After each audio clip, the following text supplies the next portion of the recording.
오늘은 복음을 만난 후 무엇이 바뀌었습니까? 하는 제목으로 말씀을 묵상하기를 원합니다. 여러분은 예수 그리스도의 복음을 만난 후 무엇이 바뀌었습니까? 어떤 사람은 술을, 담배를 끊고 생활 습관이 바뀌었다 하는 사람도 있습니다. 세상 생활에 깊이 빠져 있다가 예수 그리스도를 만난 후에 삶이 변했다는 간증을 하는 수많은 사람들을 우리는 만나본 바가 있습니다. 또 어떤 사람들은 불분명하던 신앙생활이 이제는 분명한 고백이 있는 삶으로 바뀌었다고 말하는 사람도 있습니다. 어떤 때는 사찰에도 가고, 또 어떤 때는 성당에, 또 어떤 때는 교회에 가면서 마음 끌리는 편한 대로 그냥 왔다 갔다 하면서 종교 생활을 하던 사람이 어느 날 살아계신 주님을 경험하면서 화들짝 놀라 기독교 신앙에 귀의한 사람도 있습니다. 또 어떤 사람은 주일이면 그냥 교회에 왔다 갔다 하는 것으로 신앙생활을 스스로 잘하고 있다고 생각하는 사람이 주님의 은혜를 체험하고 눈물, 콧물 흘린 후에 변하여 새 사람이 된 경우도 있죠. 살아계신 주님을 체험하면서 주님께 헌신한 사람도 있고요. 예배에 대한 새로운 생각이 바뀐 사람도 있습니다. 이때 공통적으로 우리의 마음에 일어나는 변화는 감사하는 마음이 북받쳐 올라온다는 것입니다. 절대로 눈물을 흘리지 않을 것 같았던 사람이 눈물을 흘리게 되고, 분노와 불평이 가득했던 사람이 용서와 용납할 수 있는 사람이 되는 것입니다. 늘 불안하고 어딘지 모르게 죄책감 같은 것이 들어있고 무엇인가에 눌려있는 것 같은 그 마음이 화들짝 밝아지면서 자신감이 생기게 됩니다. 용서받았다는 마음, 하나님이 나를 사랑하시며 나와 동행하신다는 마음, 그것이 우리의 마음을 사로잡게 되죠. 괜스레 찬양이 마음 깊은 곳에서 올라오면서 흥얼거리게 되고 마음이 신이 납니다. 주님을 만나고 나면 무엇인지 할 수 있을 것 같은 자신감도 생기죠. 살아계신 주님을 경험한 모든 사람들의 공통적인 고백입니다. 이러한 은혜는 복음과 함께 사시는 성령의, 복음과 함께 하시는 성령의 역사를 통해서 일어납니다. 저는 처음 주님을 경험한 것이 여의도 광장에서 열렸던 엑스플로 74 집회였습니다. 옆에 앉아있던 초등학교 5학년 남자아이의 소아마비를 정상적인 아이로 고쳐주시는 주님을 경험하면서 저는 주님께 목회자가 되기로 헌신했습니다. 처음으로 그런 일을 경험해 보았습니다. 그리고 다시 주님을 경험한 것은 군 제대를 한 날 앞두고 참석했던 부흥회에서 주님의 용서와 사랑을 인격적으로 받아들이면서 눈물을 흘렸을 때였습니다. 참으로 많이 그날은 울었습니다. 그리고 비로소 저는 제대로 사람이 바뀌었습니다. 그리고 또 한 번 크게 주님을 경험하며 은혜를 체험했을 때에는 우리 교회 건물을 구입하는 과정에서 살아계신 주님의 섭리를 만났을 때였습니다. 그리고 이 영적 체험은 오클랜드 블레싱 700으로 연결되었고 살아계신 주님이 친히 함께 계시는 은혜를 누리게 되었습니다.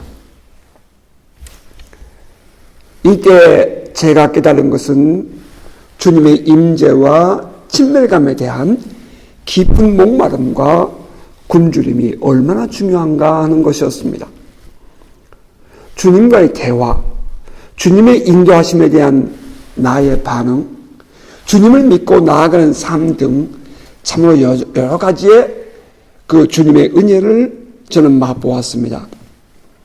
저는 지금도 주님을 부르기만 하면 언제든지 응답하시는 것을 경험합니다.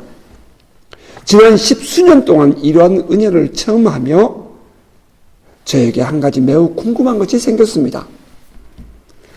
그것은 예수 그리스도의 아버지, 우리의 하나님에 대한 이해입니다. 지금 우리가 목말라하고 있는 하나님은 어떤 분이실까? 이에 대한 내용을 저는 성경을 통해 찾아볼 수 있지만 저는 솔직히 그 하나님의 실체에 대한 궁금함이 더 있음을 고백하지 않을 수 없습니다. 정말 살아계신 하나님을 만나고 그분의 음성을 들으며 그분과 교제하는 삶을 살고 싶습니다. 그래서 오늘도 말씀을 묵상하며 하나님에 대한 이해를 넓혀가는 것입니다. 오늘의 본문은 사도 바울이 에베소 성도들에게 보낸 편지입니다. 에베소 성도들에 대한 이해는 지난 주일에 함께 알아보았으므로 오늘은 그 에베소 성도들에 대한 이해를 바탕으로 말씀을 묵상하도록 하겠습니다. 왜 이 서신이 에베소 성도들에게 보낸 편지라고 함이 중요하냐면 에베소 성도들은 성령 안에서 예수 그리스도를 경험한 사람들이었기 때문입니다. 따라서 그들의 삶은 변했고 세상을 이기는 첫사랑을 지니고 신앙생활하던 사람들이었습니다. 단순히 성경 지식을 넓히기 위한 강해가 되지 않기를 원합니다. 사도 바울이 에베소 성도들을 향해 큰 애정을 가지고 본 서신을 기록했다는 점에서 본문은 새로운 의미가 있습니다. 본문은 이렇게 시작합니다. 찬송하리로다. 하나님 곧 우리 주 예수 그리스도의 아버지께서 그리스도 안에서 하늘에 속한 모든 신령한 복을 우리에게 주시되. 이 본문의 주어는 하나님 곧 우리 주 예수 그리스도의 아버지입니다. 사도는 하나님을 말하면서 우리 주 예수 그리스도의 아버지라고 말했습니다. 사도가 하나님 곧 우리 아버지라고 하지 않고 하나님 곧 주 예수 그리스도의 아버지라고 했다는 점, 우리는 그냥 지나칠 수 없는 부분입니다. 우리는 처음부터 예수를 믿을 때에 예수 그리스도를 하나의 단어로 받아들이고 믿고 있으니 그 말이 별로 의미가 없어 보입니다. 하지만 당시 사도 바울에게나 에베소 성도들에게 이 말은 매우 중요한 의미가 있습니다. 예수가 그리스도라 하는 것 때문에 사도는 가는 곳마다 고통을 당해야 했습니다. 에베소 성도들 또한 예수가 그리스도라는 사실을 인정하고 받아들이며 오늘까지, 그때까지 어렵게 신앙생활을 해온 것입니다. 이들에게 있어서 예수는 실제로 함께 살았던 그 사람, 나사렛 출신의 예수였던 것입니다. 그런데 그 나사렛 예수가 그리스도, 메시아라는 사실을 받아들인 것입니다. 이것은 성령이 아니고서는 결코 불가능한 일이었죠. 그 사실을 인정할 수 없었기 때문에 유대인들은 그 예수를 십자가에 못 박아 죽였습니다. 그리고 그 사실을 믿는 사람들을 이단이라 하여 돌로 쳐 죽였고 그것을 전하는 사람들을 박해하였습니다. 그런데 이 예수가 그리스도라는 사실을 받아들였다는 것, 이것은 정말 놀라운 일입니다. 사도는 하나님 곧 우리 주 예수 그리스도의 아버지라 하였습니다. 그 예수 그리스도의 아버지, 그분은 누구입니까? 여호와라 불리우는 유일하신 하나님이십니다. 그분은 창세전부터 계셨고 또 스스로 존재하신 분이십니다.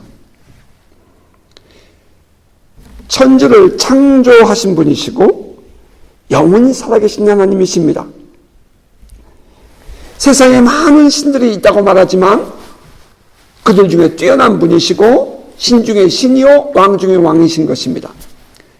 세상 사는 사람들은 하나님이나 세상에서 사람들이 말하는 그 어떤 존재, 신이라는 존재, 그 존재를 같은 신으로 보지만 성경에서 말하고 있는 여호와는, 예수 그리스도의 아버지이신 여호와는 세상의 신들 위에 계신 분이신 것입니다. 역사의 주관자가 되시고 우리 모든 인생의 주인이 되시는 분이십니다. 영원히 의로우신 분이시고 죄가 없으신 분이시죠.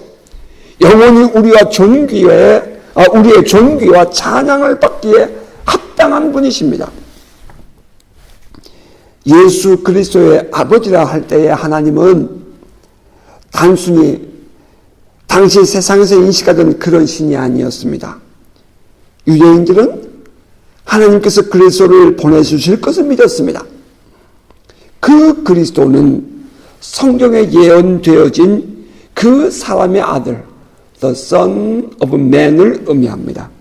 이것은 유대인들에게 있는 독특한 메시아 전승에 기인합니다.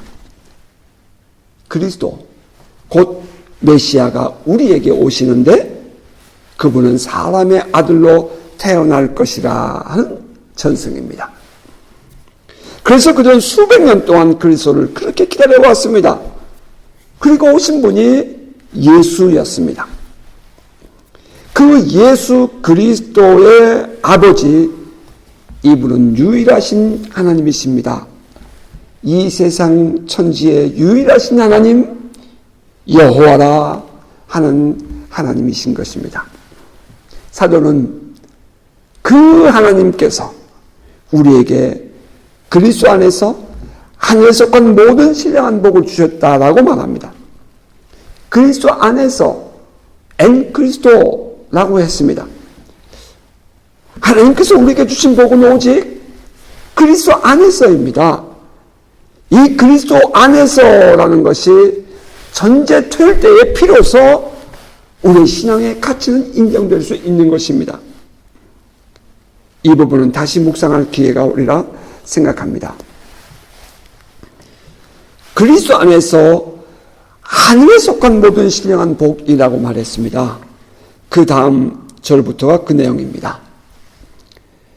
곧 창세전에 그리스도 안에서 우리를 택하사 우리로 사랑 안에서 그 앞에 거룩하고 흠이 없게 하시려고 그 기쁘신 뜻대로 우리를 예정하사 예수 그리스도로 말미암아 자기의 아들들이 되게 하셨으니 이는 그가 사랑하시는 자 안에서 우리에게 거저 주시는 바 그의 은혜의 영광을 찬송하게 하려는 것이라. 하나님께서 창세 전부터 우리를 택했다 하였습니다. 우리가 태어나기도 전에 우리를 택했다는 말이 이해가 되지 않을 뿐더러 창세전에 우리를 택했다 하는 말은 더욱 이해하기 어렵습니다.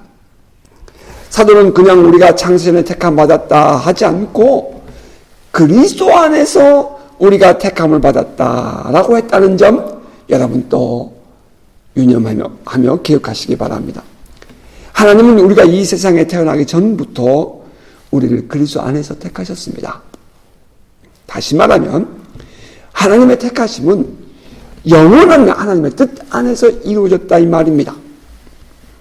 이 말의 진정한 의미는 하나님에 의해서 우리가 그리스도 안에서 택함 받았다는 이 사실은 절대로 변할 수 없다 이 말이죠.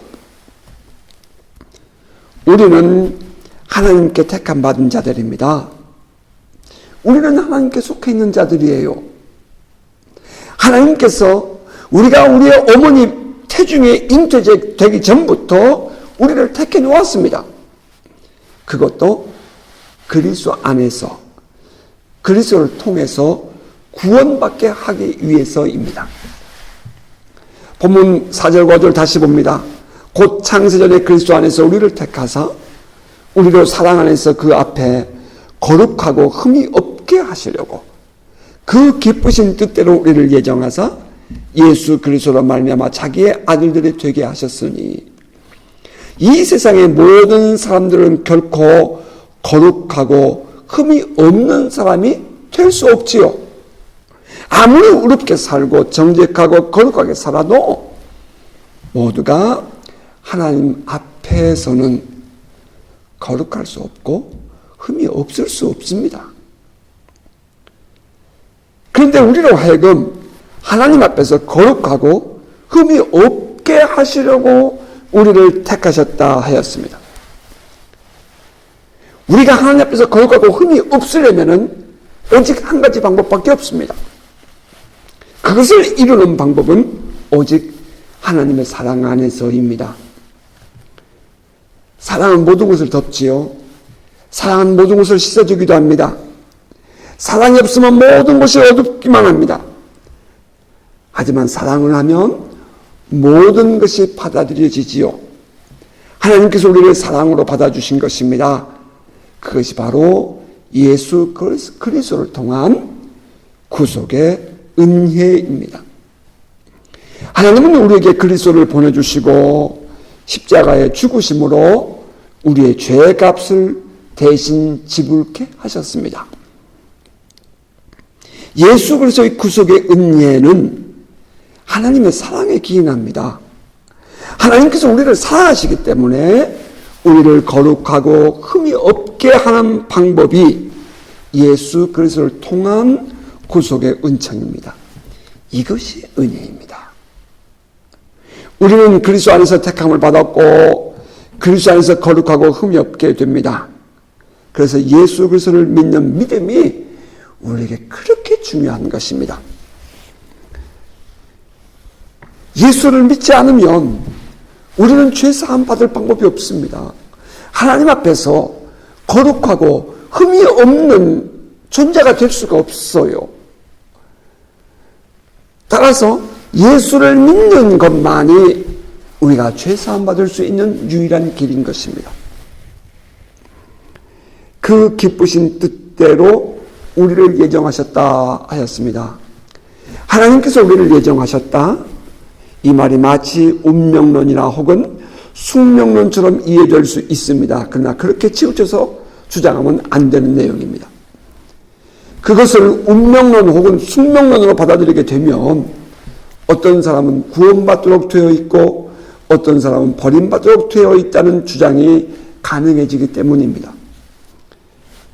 오늘의 본문에서 예정은 그리스도 안에서 우리에게 허락되어진 하나님의 사랑에 대한 예정, 곧 우리를 그리스도 안에서 택하심에 대한 예정인 것입니다.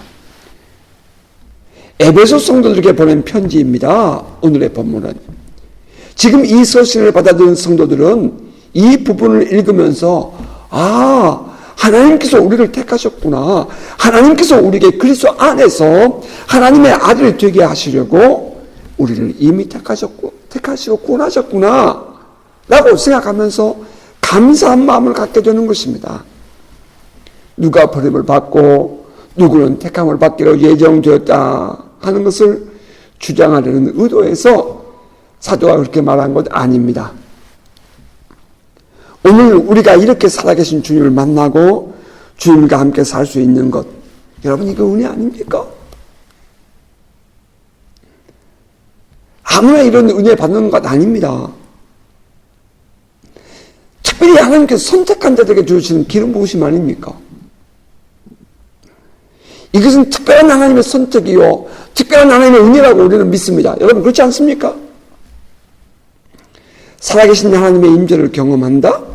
성령의 특별한 침노하심을 누리며 산다? 이것은 누구나 다 그렇게 사는 것 아닙니다. 저는 확신합니다. 우리를 향하신 하나님의 사랑과 뜻이 있음을 믿습니다.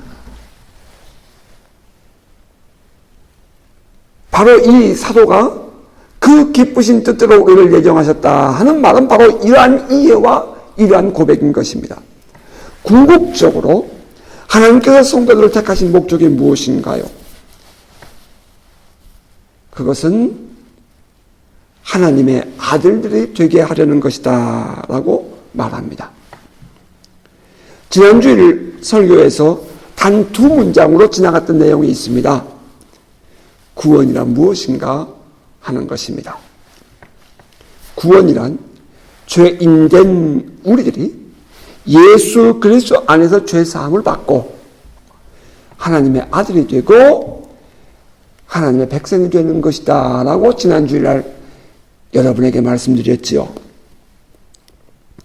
영원하신 하나님, 전능하신 하나님, 감히 죄인들은 가까이 할 수 없는 그 여호와 하나님을 나의 아버지로, 아빠 아버지로, 그리고 나의 영원하신 왕으로 모셔드리며 함께 교제하고 만날 수 있게 되는 것, 이것이 구원입니다.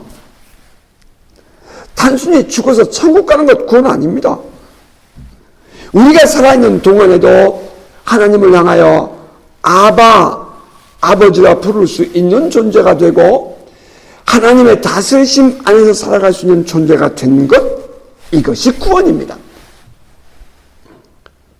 하나님께서 우리로 하여금 하나님의 아들이 되게 하시려고 우리를 택하시고 예수를 믿어 거룩하고 흠이 없게 하셨습니다. 다시 이런 이해를 가지고 본문을 보십시다. 4절 5절입니다. 곧 창세 전에 그리스도 안에서 우리를 택하사 우리로 사랑 안에서 그 앞에 하나님 앞에 거룩하고 흠이 없게 하시려고 그 기쁘신 뜻대로 우리를 예정하사 그리스도로 말미암아 자기의 아들이 되게 하셨으니, 간단하게 표현하면 하나님께서 우리를 택하셔서 예수 그리스도를 믿어 하나님의 아들이 되게 하셨다 하는 말입니다.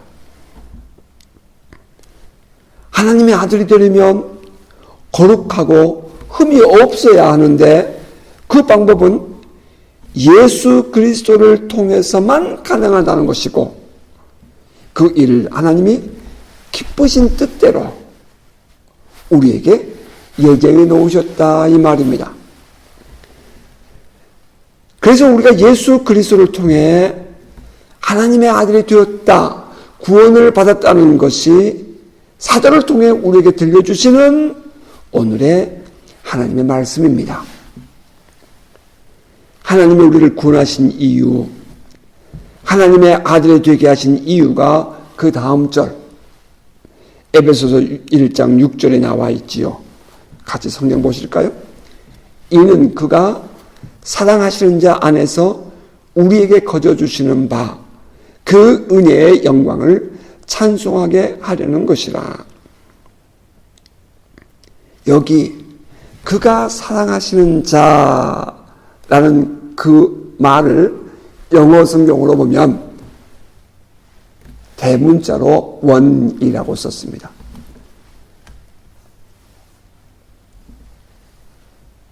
일반적으로 그냥 그가 사랑하신 자 안에서 그런 뜻이 아니라 그가 사랑하시는 그리스도 안에서 이런 말입니다. 그가 사랑하시는 자, 이는 내 사랑하는 아들이요 내 기뻐하는 자라고 했죠. 바로 그 사랑하시는 자, 그리스도 예수를 말하는 것입니다.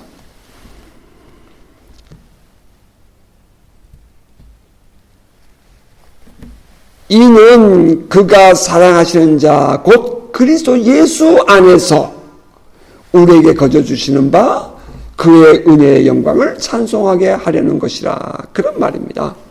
우리에게 거저주시는 바, 이 말은 예수 그리스도를 믿음으로 우리가 거저받은 은혜를 말하죠. 우리에게는 거저지만 여러분, 예수 그리스도는 우리에게 거저주기 위하여 십자가의 고통을 겪고 주셨습니다. 하나님의 아들을 십자가에 내주시는 고통을 감내하시면서까지 우리를 향해 허락하신 은혜라 이 말입니다. 우리에게 있어서의 구원은 값없이 거저받은 것이지만 우리의 구원을 이루기 위해서 하나님은 자신의 독생자를 십자가에 내어주는 아픔을 지불하셨습니다. 값은, 죄값은 하나님이 그리스도를 내어줌으로 지불해 주시고, 용서는 우리가 받았다 이 말입니다. 우리가 뭐라고요? 우리가 뭐라고요?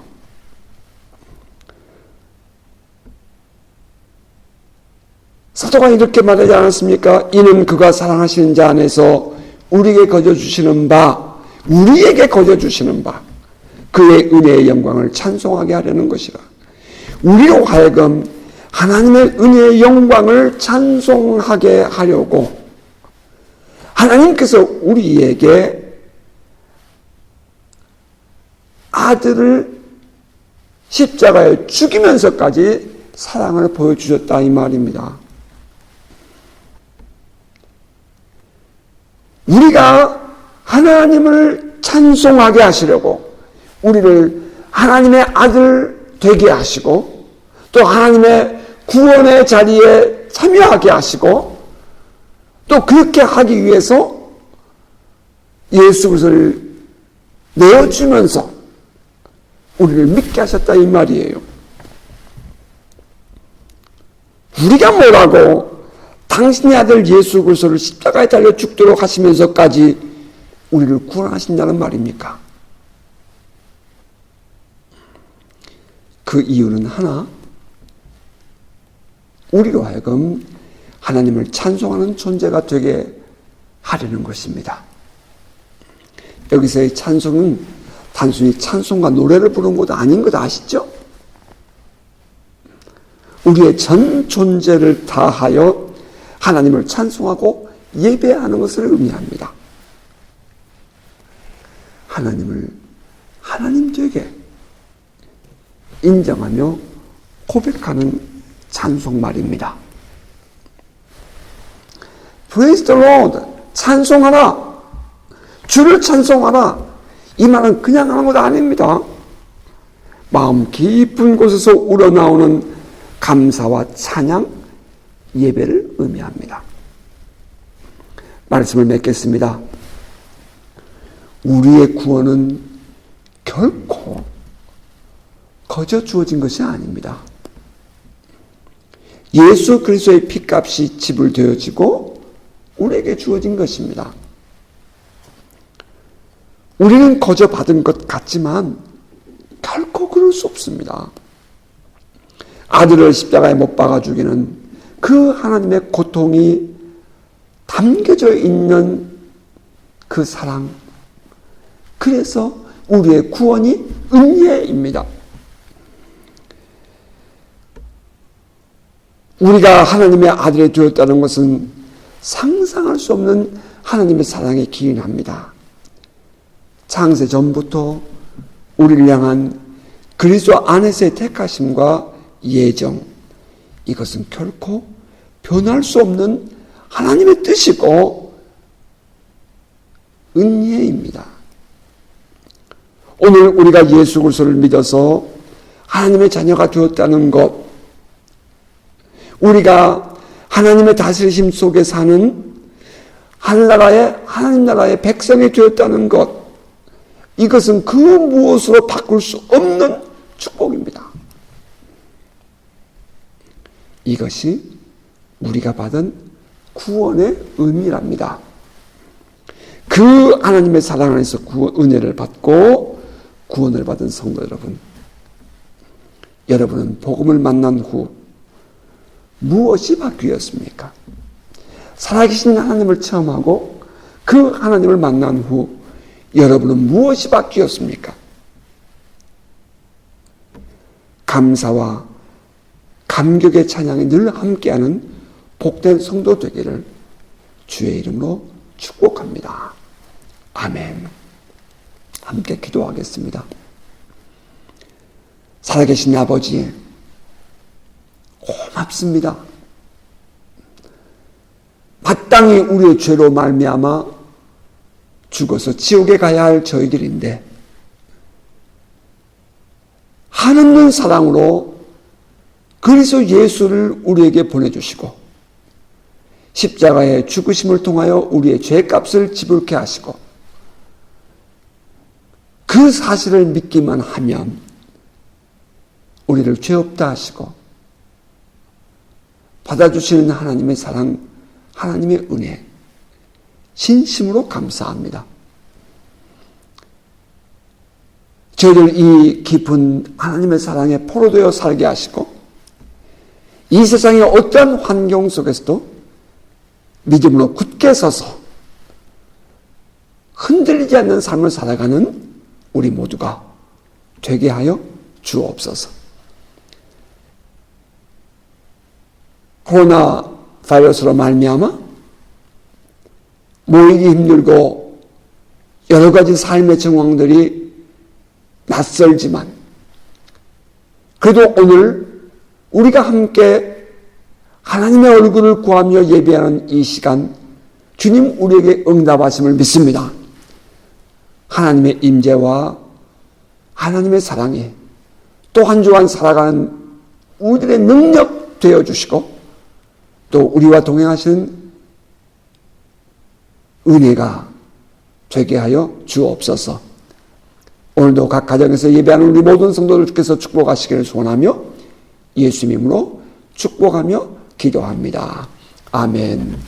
이제는 우리 주 예수 그리스도의 은혜와 아버지의 하나님의 넓고 크신 사랑하심과 성령의 감화와 감동, 교통 충만하심이 오늘 하나님의 말씀을 함께 묵상하고 또 말씀을 들으며 나는 과연 복음 안에서 무엇이 바뀌었나? 나는 지금 어떠한 삶을 살고 있는가를 다시 돌아보고 믿음으로 살기로 결단하는 사랑하는 우리 온 교우들 머리 위에 이제로부터 영원토록 함께 있을지어다. 아멘.